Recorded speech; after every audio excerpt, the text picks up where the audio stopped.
किस तरह से समाजवादी पार्टी ने अपने 3 बड़े कद्दावर जो विधायक हैं उन्हें पार्टी से निष्कासित कर दिया है। पूरी खबर देखिए इस रिपोर्ट में। गोसाईगंज से विधायक अभय सिंह, गौरीगंज से विधायक राकेश प्रताप सिंह, ऊंचाहार से विधायक मनोज कुमार पांडे। ये वो तीनों विधायक हैं जिन्हें समाजवादी पार्टी ने बाहर का रास्ता दिखा दिया है, या यूं कहें कि बाहर करने की महज एक औपचारिकता पूरी की है, क्योंकि सपा की सियासत से इन विधायकों का मोह भंग तो पहले ही हो चुका था। बीते साल राज्यसभा चुनाव में भी इन विधायकों ने क्रॉस वोटिंग कर बीजेपी के लिए वोट किया था।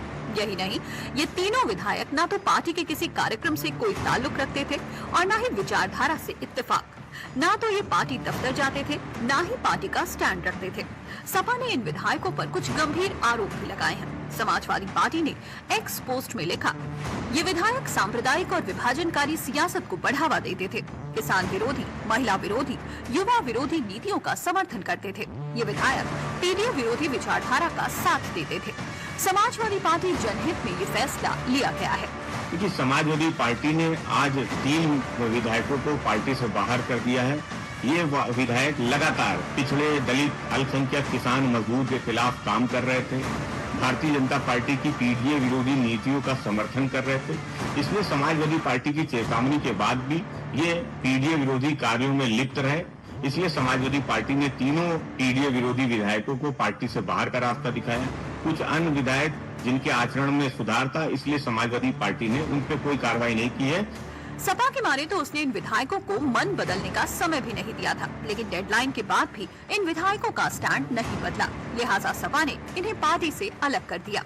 सपा ने अपने ही विधायकों पर आरोप लगाया तो बीजेपी को अवसर मिल गया। यूपी के डिप्टी सीएम ब्रजेश पाठक ने सपा पर अपने ही कार्यकर्ताओं के उत्पीड़न का आरोप लगा दिया।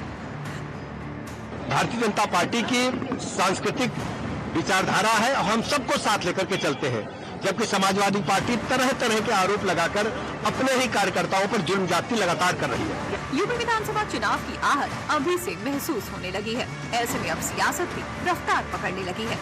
बीजेपी चुनाव से पहले समाजवादी पार्टी पर मानसिक बढ़त बनाए रखना चाहती है। बीजेपी इसे सपा द्वारा तनाव में लिया हुआ फैसला बता रही है। साथ ही बीजेपी ये संकेत भी दे रही है कि इन नेताओं के लिए बीजेपी का दरवाजा खुला है।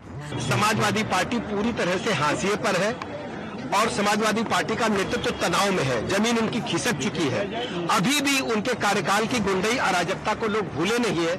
आज उत्तर प्रदेश पूरे राष्ट्र में नंबर 1 का राज्य इंफ्रास्ट्रक्चर के मामले में, लाइन ऑर्डर के मामले में बन चुका है और लोगों का मानना है कि भारतीय जनता पार्टी की सरकार ने, योगी जी की सरकार ने बहुत बेहतर काम किया है। आप इंतजार करिए, समय समय पर आपसे हम फिर मिलेंगे, लेकिन हम सभी जनप्रतिनिधियों का हृदय से स्वागत करते हैं और उनके साथ हमारी सरकार, हमारी पार्टी खड़ी है।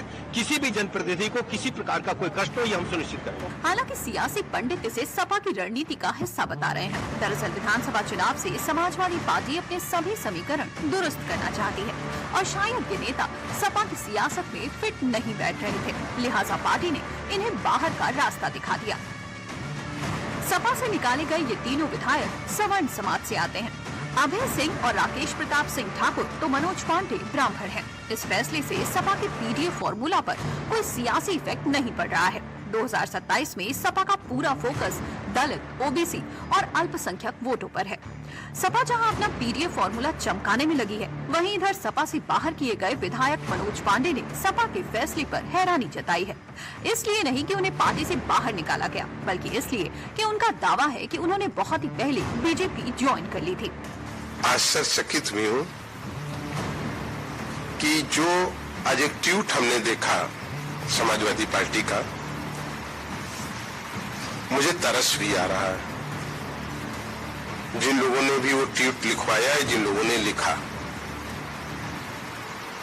एक राजनीतिक दल तो है ही है और एक राजनीतिक दल उस व्यक्ति को निष्कासित करने का काम करे जो 1 लाख लोगों की भीड़ में भारत के गौरवशाली और यशस्वी गृह मंत्री आदरणीय अमित शाह जी की गरिमामयी उपस्थिति में अपनी लाखों जनता के बीच में समाजवादी पार्टी छोड़कर भारतीय जनता पार्टी ऑफिशियल रूप से ज्वाइन कर चुका हो।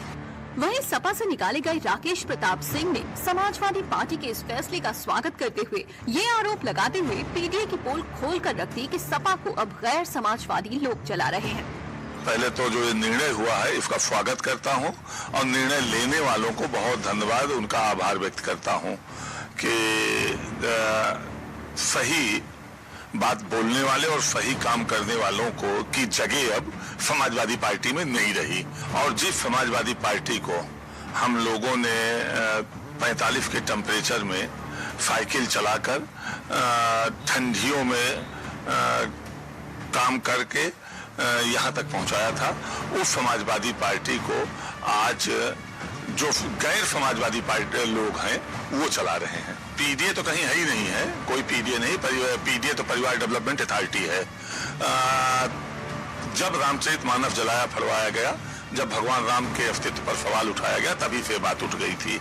जब हिंदुत्व को कैंसर, एड्स और मलेरिया कहा गया, तब से बात उठ गई थी। और इसी का विरोध करना, अयोध्या न जाने देने का विरोध करना ही यहाँ तक पहुँचाया है। सपा के इस फैसले का यूपी में उसकी सियासत पर क्या असर पड़ता है, ये देखना दिलचस्प होगा। सपा पीडीए की रथ पर सवार होकर 2027 में सत्ता का सफर तय करना चाहती है, लेकिन सवर्णों के विरोध का गलत मैसेज भी समाज में जाने पर सपा को सियासी नुकसान हो सकता है। लेकिन अखिलेश यादव फिलहाल एक तरफा पीडीए के फॉर्मूले पर चल रहे हैं। ऐसे में अखिलेश की कोशिश कितनी कामयाब होगी, ये तो वक्त के साथ पता चल जाएगा।